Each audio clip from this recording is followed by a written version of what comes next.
everybody realizes that. When I was a kid, I was raised in a little town up in northwest Arkansas, right at the foot of the Ozark Mountains, right on the banks of the Arkansas River, a little town called Hartman. It was a little town like I'm sure that many of you were probably raised in if you were raised in Arkansas. And everybody there knew everybody else. It was just a big family, kind of like we are. Probably one of the people that I respected most as a child or a young adult growing up there, other than my mother and my father, was a teacher and a basketball coach that I had by the name of Dave Ross. Now Dave was, you could ask anybody in that little community and they would tell you, if you could say, give me, what's your description of Coach Ross? And they would say, he's just a great guy. He was the kind of guy that any mother or father would want their son or daughter to play sports for. He was one of those teachers that you learn more about life than you probably did academics or playing basketball. And when he used to make us, I never forget when he used to make us, for those of you that can relate to this, he used to make us run those old line drills up and down the gym, or run laps around the gym, or run up and down those bleachers in basketball practice. And while we were doing that, he would always kind of stand in the middle of the gym and try to give us a little encouragement and motivation.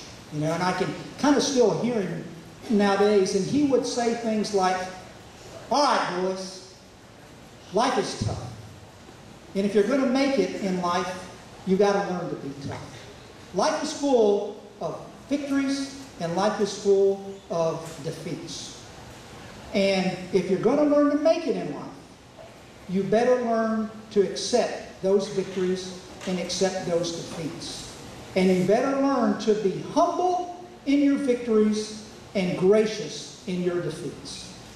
And I will have to say that I'm really glad that Coach Ross isn't sitting right here today.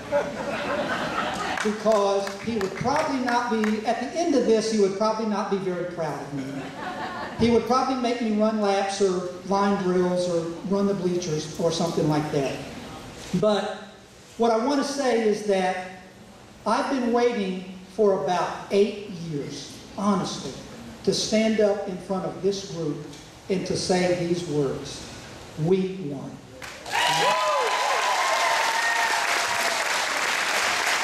And if you don't know it already, I want you to understand just how important this victory is. It's not just important to the Conway Human Development Center. It's important to all of the HDCs, to all of DDS, to all DHS, and to the state of Arkansas. In particular, it's important to our parents and guardians and our clients of the Conway Human Development Center, because Judge Holmes' decision validated the fact that you can choose where you want your family member to live. And I think that's really important. And it is so big. This is so big. Coach Ross would be real proud of me for this. If it was so big that if it was an athletic event, you could kind of make a correlation like this. It would be like hitting that three-point shot when you're behind by 2 points from the top of the key, just as the buzzer went off. That's how big this is. It'd be like kicking that 50-yard field goal as the clock ran out when you're behind by 2 points to win the Sugar Bowl. That's how big it is. It would be like hitting that grand slam in the bottom of the 9th inning with 2 outs and 2 strikes, and your team is down by 3 runs. That's how big this is. So I want you to realize, if you're an employee of the Conway Human Development Center, I want you to realize that you have done something that not many other people in the United States have done. And you've done it with hard work and dedication. You've done it because you have a lot of pride and you have ownership in the Conway Human Development Center and what we do. These past 8 years they've been very, very strenuous and very, very tough on everybody. Parents, guardians, Conway Human Development Center staff, and even our clients. They've been very, very tough on us. And depending on what your role was at the Conway Human Development Center, you've had to experience things like having a team of people that you don't even know follow you around for days. Follow you into your classrooms. Follow you into your homes. Ask for your documentation. Ask to look at your records. Ask to do it over and over and over again. They would ask you questions over and over. And if you gave them an answer they didn't like, they would keep asking that question, just hoping they could catch you in some kind of a little soundbite, something that they could use against us later on down somewhere. But you stood tough and you stood firm, and that didn't happen. You depending on what your role was, you had to, you spent hours and hours and hours copying tens of thousands of documents. You read your name or about the Conway Human Development Center in the newspaper. You saw clips on television. You had to defend what you did here to your family and to your friends and to your church friends. It took a lot of character and a lot of guts to do that. And I want you to know that without the employees of the Conway Human Development Center and the dedication you have to the clients that live here, none of this would be possible, guys. None of it. You were the front line fighters in this battle, and none of it would be possible without you. I've been asked, I get asked all the time by people that, well, how did you keep going at the Conway Human Development Center? What kept staff motivated? What kept them coming back to work every day doing what they do? And my answer to that was always really simple. It came in two parts, and it was always really simple. The first part was the staff at the Conway Human Development Center fought this battle for the clients that live here. It's plain and simple. We fought it for them. The second part of that answer is that I think the Department of Justice severely underestimated the character and the strength of the employees of the Conway Human Development Center. They did not know who they were dealing with. You didn't wilt.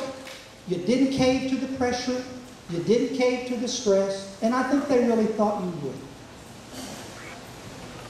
They just picked on the wrong place. That's that simple. They picked on the wrong place. And I just have to say this too before I relinquish the microphone to other folks, that not only during this past 8+ years did you do your work beating the DOJ back with one hand, we still had to do our work, what we're all hired to do and what we're dedicated to do, and come here every day. Do you know, and I'm sure that you know this, but I want you to think about it for just a minute. Do you know that during this 8+ years, we passed successfully and very well, by the way, 8 CMS surveys, or long-term care surveys. And guys, I'm here to tell you, we just didn't pass them, we excelled in them. We received 3 3-year CARF accreditations. The last one we received, we had 3 or 4 recommendations, not very many. It was so few that the CARF surveyors told us that placed us in the top 10% of agencies that undergo CARF certification in the United States. We passed numerous.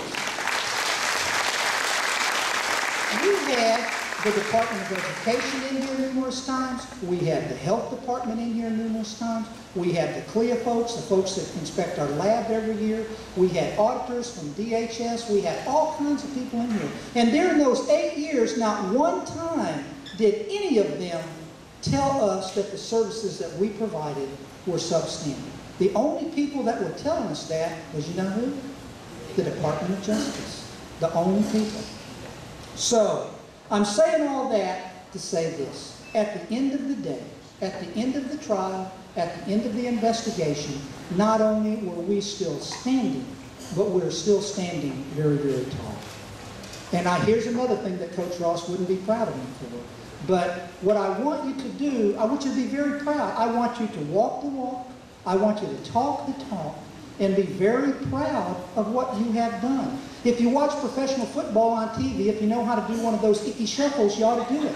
Because, I mean, that's what we deserve to do. You did just a tremendous job. And I appreciate it, and I thank you very, very much for what you have done.